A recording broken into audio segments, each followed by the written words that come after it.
যত তাড়াতাড়ি করো। আসো না, তোমরা ফায়ার হয়েছে গুলো ভিতরে বাইক আগের বাড়ি সবাই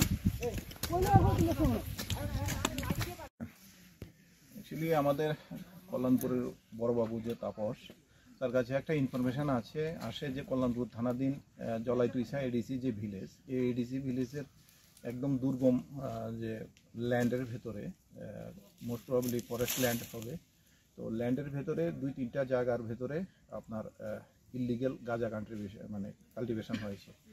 তো তখন ওই ইনফরমেশনের মূলে সে আমার কাছে শেয়ার করে, আমাদের এসপি সাহেবের কাছেও ইনফরমেশনটা শেয়ার করে। তারপরে এসপি সাহেবের কাছে আমরা পর্যাপ্ত পরিমাণ সিআরপিএফ এবং টিএসআর দেওয়ার জন্য বলি। তো আজকে সকালবেলা আমরা 8:30-9টার দিকে আমরা এই অভিযানের জন্য 140 battalion CRPF plus 6 battalion TSR, কল্যাণপুরের ওসি এবং কল্যাণপুরের বাকি অফিসাররা সহ আমরা সবাই আজকে এখানে এডিসি ভিলেজ জলাইতুইসা যে এডিসি ভিলেজের রামকান্তপাড়া উত্তরপাড়াটা, রামকান্তপাড়ার ভেতরে জঙ্গলের ভেতরে যাই, গিয়ে আমরা একদিকে আমরা 3টা প্লটের ভেতরে প্রায় আমরা 4,000-4,500-এর মতো ম্যাচিউরড গাঁজা গাছ দেখতে পাই।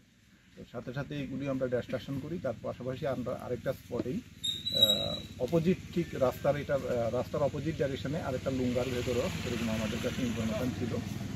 তখন সেই ইনফরমেশান মূলে আমরা ওই দিকটাতে যাই, সেখানে গিয়েও আমরা প্রায় 800-900 মতো গাঁজা গাছ দেখব। সব মিলিয়ে আমাদের আজকে প্রায় 5,000-এর মতো ম্যাচিউরড গাঁজা গাছ নষ্ট হয়েছে।